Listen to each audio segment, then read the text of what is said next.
আর একটা গুরুত্বপূর্ণ খবর, ফের সফট টার্গেট হলেন একাকী বৃদ্ধা। কাঁচরাপাড়ার পাল্লাদহে একাকী বৃদ্ধাকে গলার নলি কেটে খুন করা হলো। ঘরে ঢুকে বৃদ্ধাকে গলার নলি কেটে খুন। কাছেই থাকেন দুই মেয়ে।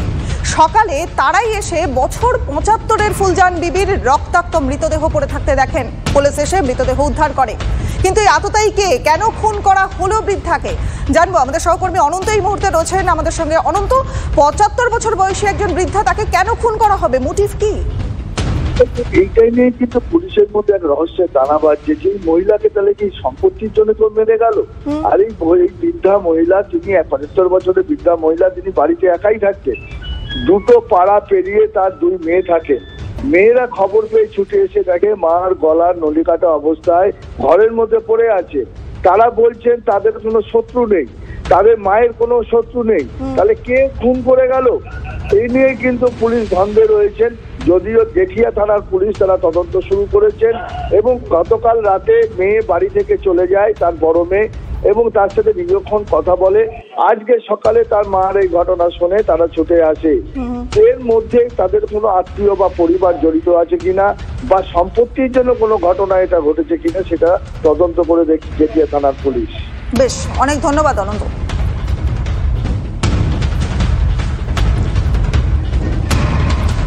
কাঁচরাপাড়ায় পাল্লাদহে বৃদ্ধাকে গলার নলি কেটে খুন করা হলো। ৭৫ বছর বয়সী একজন বৃদ্ধা, তাকে গলার নলি কেটে খুন করা হলো। এবং কেন এই খুন হলো, এই খুনের পিছনে কি মোটিভ, তা নিয়ে কিন্তু এখনো ধোঁয়াশা রয়েছে। এতটাই কি মোটিভটাকে জানতে জেঠিয়া থানার পুলিশ। তালা খোলা, আমি খুলে গিয়ে দেখছি কি আমার মা এরম ভাবে শুয়ে রয়েছে। আমি মুখটা ধরে এরম জিজ্ঞেস করছি, ও মা উঠছে না কেন? তখন দেখছি মা ঠান্ডা। আমি তখন বলছি আমার মার মনে হয় স্ট্রোক হয়েছে। আমি ওকে ঠান্ডা দেখি দৌড়ে এসেছি। এসে এখানটা এসে আমি ডাকছি আমার বউদের। দরজা তালা দিয়ে সই তো, দরজা ভেজানো ছিল। কেটে তো দিয়েছে, গলা কেটে দিয়েছে, মানে মার্ডারই করেছে। আমরা তো শাস্তি চাই, আমরা তো দেখতে চাই, জানতে চাই যে আমার মাকে কে মেরেছে, কিসের জন্য করেছে। আমার সাথে শত্রু তো কারুর নেই, তাহলে এবার সন্দেহটা কাকে করতে পারি? এবার একটা বয়স্ক মানুষের ওপরে কারুর সন্দেহ করা যায়?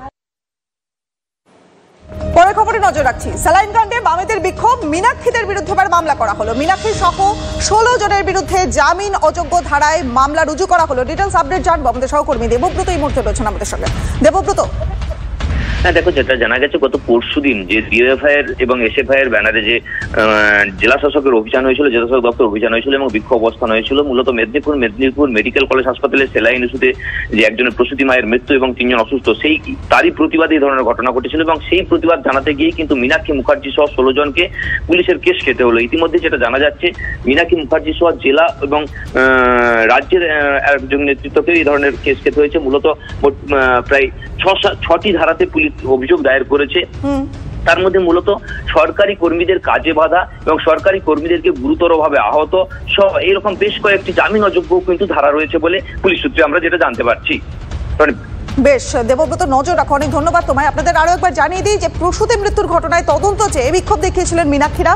মেদিনীপুরের জেলা শাসকের অফিসের সামনে বিক্ষোভ দেখান মীনাক্ষীরা। এসএফআই এবং ডিওয়াইএফআই এর বিক্ষোভে তুলকালাম হয় ডিএম অফিসের সামনে। ছবি দেখছেন এই মুহূর্তে আপনারা, সেই তুলকালাম হওয়ার ছবি, উত্তেজনার ছবি এই মুহূর্তে টিভি9 বাংলায় দেখছেন। এসএফআই এবং ডিওয়াইএফআই এর নেতৃত্বে বিক্ষোভ চলে এবং তার ফলে তুলকালাম হয় ডিএম অফিসের সামনে। এবং স্যালাইন কাণ্ডে বামেদের বিক্ষোভ দেখানো, মীনাক্ষীদের বিরুদ্ধে এবার মামলা করা হলো। মীনাক্ষী সহ ১৬ জনের বিরুদ্ধে জামিন অযোগ্য ধারায় মামলা রুজু করা হয়েছে।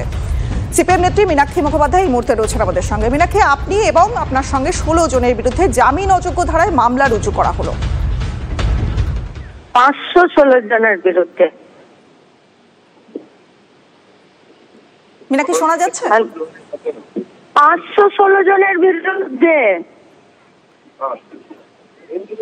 হ্যালো, হ্যাঁ বলুন। ৫০০ জন, ১৬ জন নয়, ৫১৬ জন। বেশ, ৫১৬ জনের বিরুদ্ধে পুলিশ কেস করেছে। জাল স্যালাইনের বিরুদ্ধে কথা বলতে গিয়ে যদি পুলিশ কেস করে, তো আজকে 516 জনের বিরুদ্ধে করেছে, কালকে 5 লাখ লোক রাস্তায় নামবে।